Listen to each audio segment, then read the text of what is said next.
estudiantes, me presento, soy Nerea Lucrecia Jodor, profesora ayudante de la Cátedra B de Introducción al Derecho, y en este video vamos a abordar el punto C y el punto D de la bolilla 7, fuentes y modos de expresión del derecho. Se supone que hasta este momento ustedes ya vieron fuentes del derecho y también vieron a la costumbre jurídica como una forma de expresión del derecho. Ahora vamos a ver entonces a algunos modos específicos que son la ley y la sentencia. Para ello vamos a utilizar determinada bibliografía que está consignada aquí. Utilizaremos el libro de Martínez Paz desde la página 313 a la página 321, es decir, desde el parágrafo 203 en adelante. Utilizaremos también de manera complementaria el libro de Díaz Picasso, que está disponible dentro de la biblioteca de la Facultad de Derecho, y una fotocopia, en realidad un capítulo de un librito que se utiliza en Ciencias Económicas para los estudiantes de Ciencias Económicas, pero que el capítulo 1 está escrito por nuestro titular, Aldo Azar, y es bastante ilustrativo y didáctico a los fines de explicar este tema en particular. Para ello, entonces, lo que vamos a hacer primero que nada es estudiar en principio a la ley como un modo de expresión del derecho positivo. La ley, entonces, tiene características. Previamente a ello, y yéndonos al libro en particular de Díaz Picasso sostiene que las leyes positivas en realidad tienen dos características. Son dictadas por órganos competentes, es decir, por aquellos órganos que el mismo Estado designa a través de su Constitución Nacional como capacitados y como facultados, en realidad no como capacitados, sino como facultados para dictar las normas jurídicas y mediante los procedimientos preestablecidos. Significa que las leyes, para ser leyes positivas y para ser leyes que sean obligatorias para todas las personas, es necesario que surjan o emanen del Congreso de la Nación como un órgano facultado para ello y a través del procedimiento que se ha fijado para la creación de una ley. Es decir, que esté presentado el proyecto, que el proyecto sea discutido tanto por la Cámara de Origen como por la Cámara Revisora y finalmente sancionado por el Congreso y promulgado por el Poder Ejecutivo, publicado, ¿sí?, en el boletín oficial y por ende conocido por todos. Esto es lo que hace a la validez de las normas jurídicas. Probablemente ya lo hayan visto en, por supuesto, puntos anteriores de la bolilla y a lo largo de toda la materia nosotros hemos visto estos conceptos, por tanto ya los tienen bastante claros. Siguiendo entonces, Martínez Paz propone y establece que las normas jurídicas contenidas dentro de las leyes poseen determinadas características. Dentro de esas características reconoce la positividad, entendida como la integración del ordenamiento jurídico a través de estas sino que estas leyes integran, ¿sí?, estas normas contenidas en las leyes integran un ordenamiento jurídico positivo, ¿sí?, de un Estado. La segunda es la generalidad y a su vez la generalidad se puede subdividir en objeto y en sujeto. Cuando hablamos de la generalidad de las leyes en cuanto al objeto, nos estamos refiriendo a la regulación de los hechos o de los actos humanos de igual manera, de manera uniforme. ¿Para qué? Para evitar los privilegios y para evitar las excepciones. La generalidad en cuanto al sujeto tiene que ver en realidad con el ser humano como miembro de una sociedad. Recuerden que el derecho es obligatorio para la totalidad de los sujetos insertos en una sociedad que reconocen a ese derecho como derecho positivo que los obliga y que les atribuye consecuencias jurídicas a sus actos. En cuanto a la obligatoriedad, tiene que ver con justamente lo que hablábamos en la diapositiva anterior. ¿Por qué es obligatoria la ley? ¿Por qué yo tengo que obedecer a la ley? Pues bien, obedezco a la ley justamente porque surge y emana de un órgano competente, entonces, al cual se le ha dado la facultad de dictar las normas jurídicas. En cuanto a la coactividad de las normas jurídicas, tiene que ver con la posibilidad del uso de la fuerza para hacer cumplir la finalidad de la norma o para que la persona acate la norma y realice los actos que ordena la norma. Por ejemplo, el no matarás está incluido dentro del artículo 79 del Código Penal, que establece a quien matare se le atribuyen de 25 a tantos años, de 8 a 25 años de prisión. ¿Esto qué significa? Significa que la conducta que espera la norma jurídica de parte de quien integra la sociedad argentina es que las personas no se maten entre sí.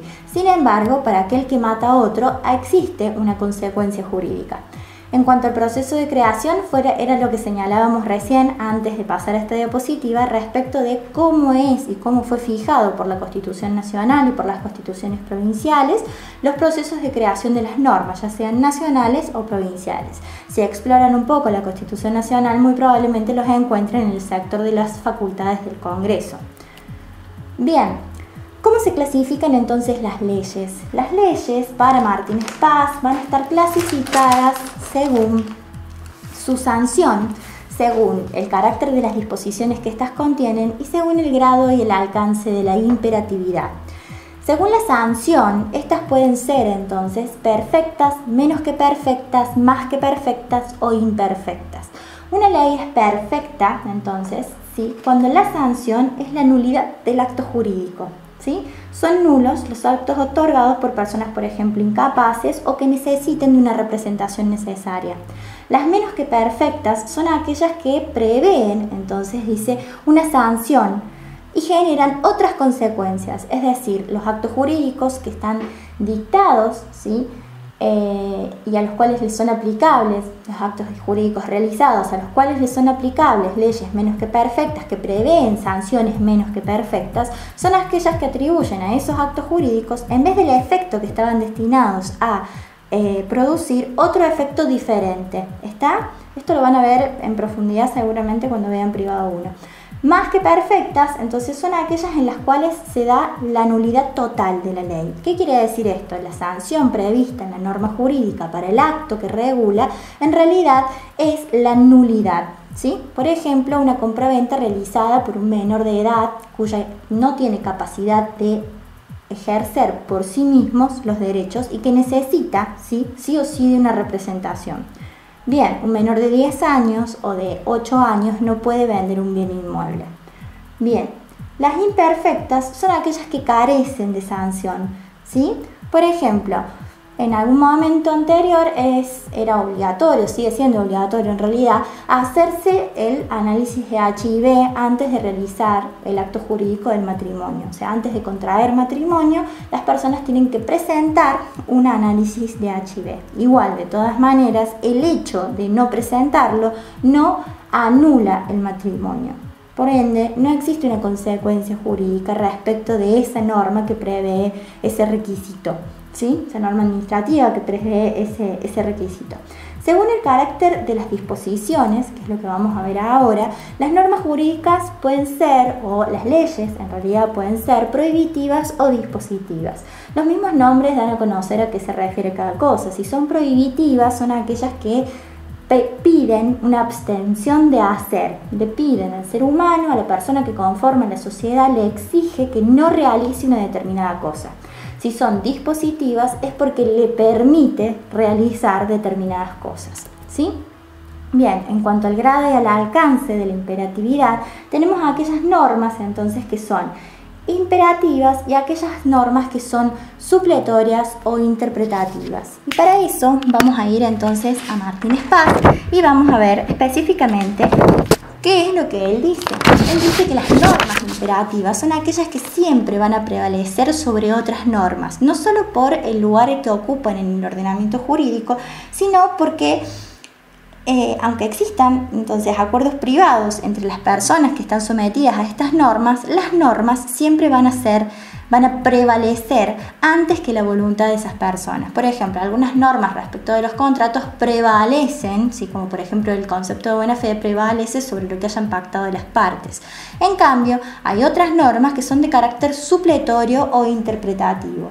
En este caso, las que son de carácter supletorio o interpretativo, las partes están facultadas para modificar, ¿sí?, algunos aspectos del régimen jurídico, sustituyéndolo, modificándolo, etc. ¿sí? Por ejemplo, en cuánto van a ser los intereses, por ejemplo, en En materia de contratos, ¿con qué vamos a pintar el departamento cuando yo me retire? Esas son ejemplos de normas supletorias. Hay una voluntad de las partes que le permite a las partes, ¿sí?, moverse dentro de un ámbito de legalidad, ¿sí?, y pactar entre ellas otra cosa. En cambio, aquellas que son imperativas no le permiten a las partes ir más allá o más acá de la norma, sino que tienen que hacer lo que la norma establece. Por ejemplo, si los contratos duran 2 años, pues bien, el contrato solo puede durar 2 años. Si para vender una casa se necesita no solamente el boleto de compraventa, sino la tradición y la inscripción en el registro, pues bien, entonces hay que cumplir todas y cada uno de los pasos, porque el acto jurídico si no está viciado, ¿sí? Bien, pasando a la diapositiva siguiente, ahora vamos a trabajar sobre la validez de las normas jurídicas, ¿sí? Decimos que las normas jurídicas son válidas, o por lo menos las normas jurídicas contenidas dentro de las leyes como modo de expresión del derecho son válidas porque, va de nuevo, han sido creadas por un órgano competente, han sido creadas a través del procedimiento correspondiente y a su vez tienen una validez de carácter material, es decir, su contenido, y en el contenido de la norma no está y no es ni contradictorio, ni en contradicción, ni en disputa, ni es incompatible con el resto del ordenamiento jurídico. Así entonces podemos entender que la validez de la norma jurídica a su vez se puede interpretar según su ámbito territorial o espacial de aplicación. Es válida la norma del derecho procesal, del derecho procesal de la provincia de Salta en la provincia de Córdoba. No es igual. El ámbito territorial de validez de una norma tiene que ver con el espacio territorial, ¿sí? Es decir, dónde se puede aplicar esa norma. Por ende, las normas de procedimiento generalmente es un buen ejemplo para explicar el tema del ámbito territorial. Las normas de procedimiento de Río Negro, las normas de procedimiento para realizar un juicio de sucesión en Salta, las normas de procedimiento para realizar un juicio de sucesión en Córdoba no son exactamente iguales. Todas y cada una de ellas tienen sus particularidades, más allá de que puedan ser similares, ¿sí? En cuanto al ámbito temporal, tiene que ver con cuándo es aplicable, cuándo es válida una ley. Tenemos el ámbito pasado, el presente y el futuro, que eso lo vamos a ver específicamente cuando veamos la vigencia, ¿sí? Y por último tenemos el ámbito material. ¿Qué quiere decir el ámbito material?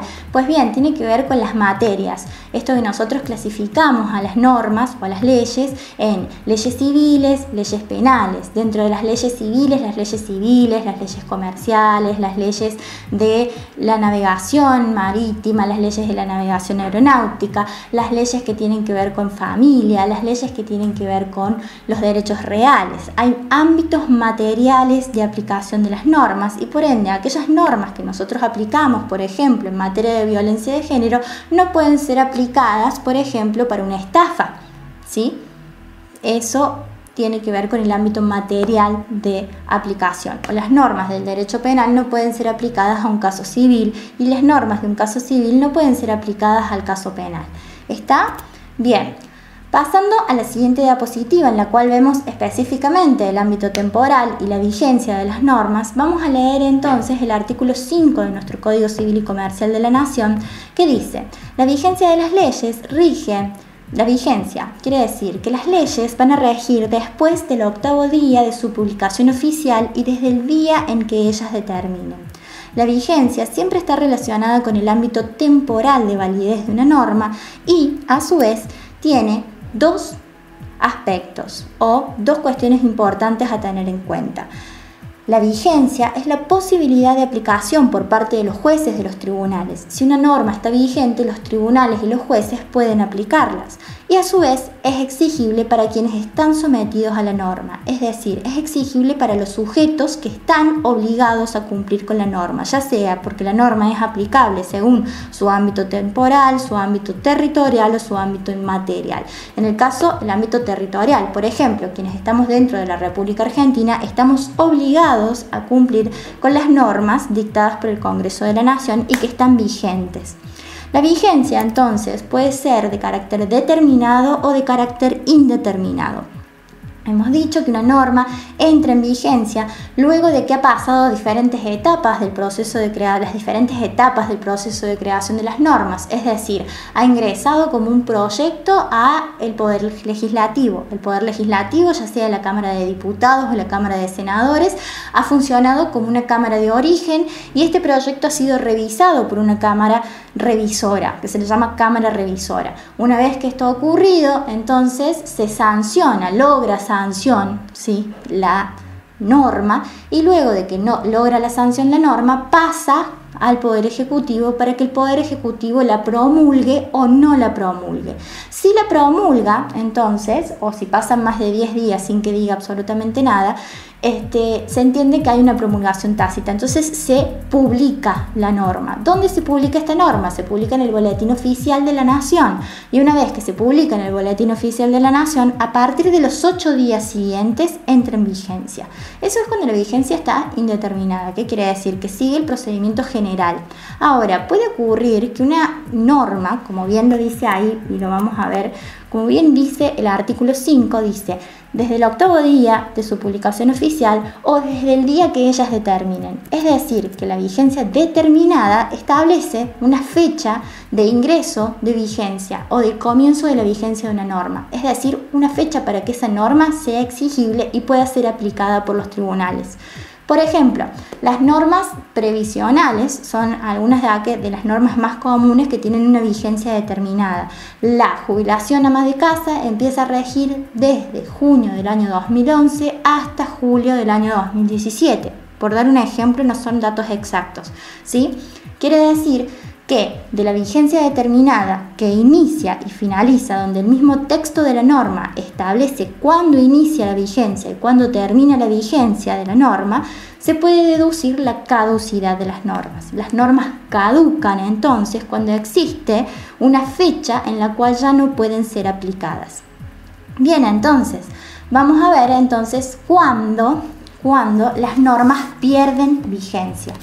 Y para ello, entonces vamos a ir a Martínez Paz. Denme un minuto que me ubico acá. ¿Sí? Perfecto. Entonces, ¿cuándo es que pierden vigencia estas normas jurídicas? Pierden vigencia cuando expresamente son derogadas o cuando son tácitamente derogadas. Se pueden derogar tácitamente cuando una norma de igual jerarquía o una norma superior, ¿sí?, de superior jerarquía o con especialidad, de acuerdo a los criterios, ¿sí?, de acuerdo a criterios superior jerarquía o una norma especial deroga a la general. Esas son derogaciones tácitas en las cuales no dice la norma expresamente deróguese tal norma, ¿sí?, sino que se dicta una norma que queda derogada la anterior, ¿sí?, el presupuesto anterior de la norma. ¿Bien? ¿Por qué? Porque son incompatibles entre ellos. Por último, la expresamente derogada es aquella norma en la cual expresamente dice deróguese la norma tal, ¿sí? Bien, y refiere a esa norma. Entonces, esa derogación, esa pérdida de vigencia, como estábamos viendo acá, cuando pierden la vigencia las leyes, puede adoptar 4 formas. La forma de la derogación, en la cual específicamente lo que se hace es suprimir una parte de la ley, se suprime un artículo de una ley, se suprime un capítulo, un título de una ley determinada. ¿Por qué? Porque pierde vigencia, ¿sí?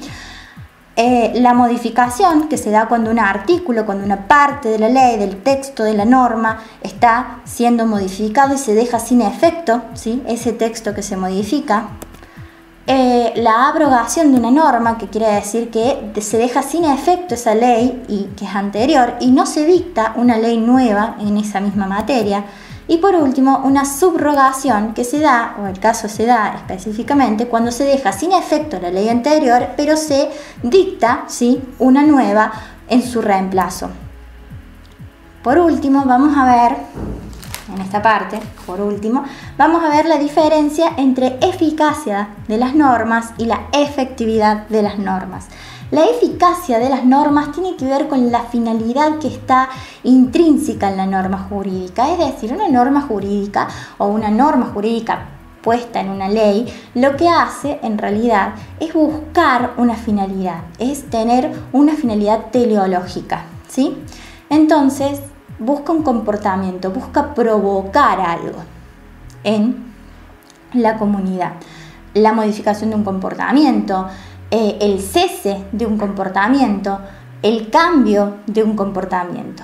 Se dice que una norma es eficaz, entonces, cuando ha logrado, ¿sí?, la finalidad a la cual tendía o la finalidad que se había propuesto el legislador. Por ejemplo, una norma eficaz es aquella que exige el uso del cinturón de seguridad para manejar. ¿Por qué es eficaz? Porque ha disminuido de alguna manera los accidentes de tránsito por el no uso del cinturón de seguridad, y hoy por hoy la gran mayoría de las personas se pone el cinturón de seguridad antes de arrancar el auto, ¿sí? Eso se puede decir que ha sido una norma eficaz, ha modificado un comportamiento. En cambio, hablamos de efectividad de la norma cuando en realidad la norma se cumple, ¿sí? Ojo, en un caso la norma logra los fines que estaba dispuesta a obtener. En cambio, en la efectividad significa que la norma se cumple, pero puede que no cumpla o que no obtenga, ¿sí?, los fines, ¿sí? ¿Cuál es la diferencia entre estos términos? Pues bien, es esta, y esto es muy importante. Bien, la primera, o sea, la eficacia, implica la aplicación y la obediencia de la ley, y además que se logren los efectos que tenía por objetivo o la finalidad que se había propuesto la norma. En cambio, la efectividad, va a decir Martínez Paz, en realidad tiene que ver no solamente con que la ley es acá, o sea, sino tiene que ver, en particular la efectividad tiene que ver con que la ley se cumple. Más allá o más acá de que hayamos obtenido como sociedad la finalidad o los objetivos que se proponía esa norma. ¿Cuándo se pierde la eficacia de una norma jurídica? Pues bien, la eficacia de una norma jurídica se pierde en dos momentos: cuando existe una costumbre jurídica que modifica a la norma contenida en las leyes, o bien cuando esa norma contenida en las leyes y los supuestos que ésta regula dejan de corresponderse con la realidad.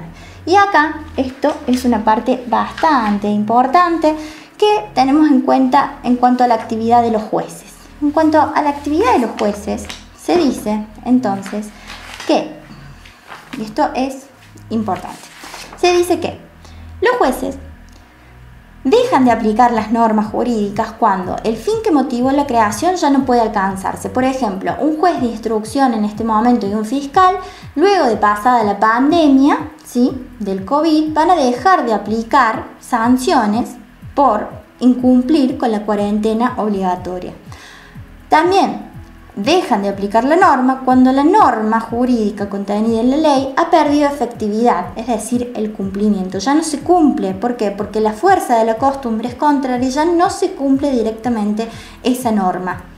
¿Vale? Por ejemplo, la norma que bien lo dice el articulito del titular que les estaba recomendando. Por ejemplo, anteriormente existían y existen hasta el día de hoy normativas municipales o departamentales que establecen que las personas de sexo masculino o identificadas como masculinas no pueden pasear por la calle con el torso desnudo. Sin embargo, con el correr del tiempo eso se fue modificando, ¿sí? Y ha perdido efectividad. ¿Por qué? Porque ya no se entiende, ya no es una actividad inmoral pasearse con el torso desnudo por la calle, ¿sí? Bien. Y por último, cuando la ley es contraria a la moral o a la equidad, ¿sí? ¿Por qué? Porque han cambiado principios que tienen que ver con lo jurídico, que surgen de lo social, pero que no están contenidos dentro del ordenamiento. Entonces, de alguna manera, esa ley termina siendo contraria a la moral o a la equidad.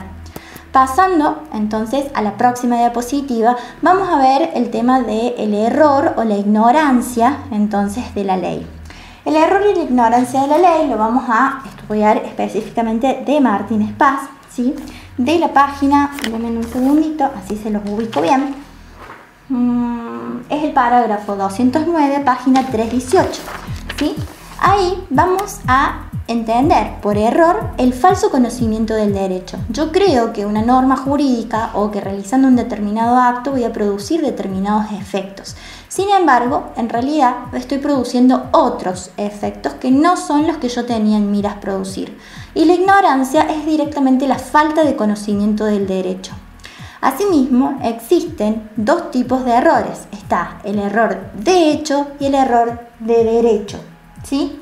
El error de hecho se da cuando se desconoce o se conoce faltamente el alcance de algún elemento o hecho relacionado con el derecho, ¿sí?